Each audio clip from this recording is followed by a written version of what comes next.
First question. Name two animal having cutaneous respiration.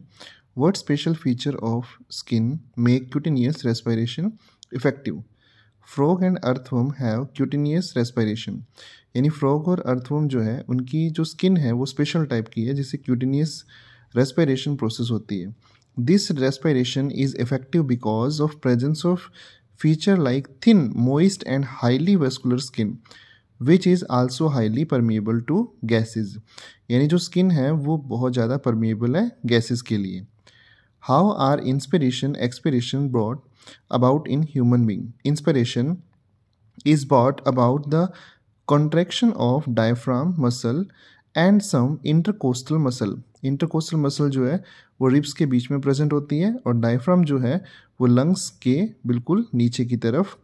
Diaphragm move downward and the intercostal muscle move and the lateral wall of thorax upward and outward.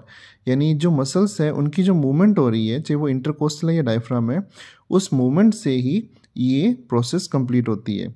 The volume of thorax increase and the air pressure is decrease so air is drawn into the lungs.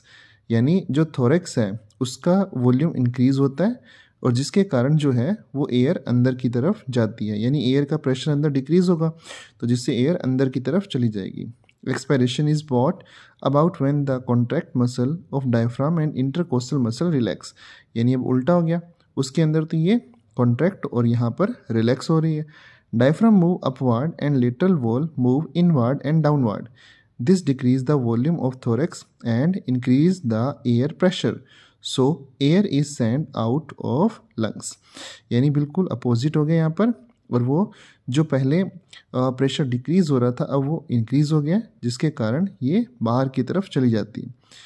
If one hold his breath after expiration for about 30 second would there still be occurring any exchange of respiratory gases in the lungs during this period.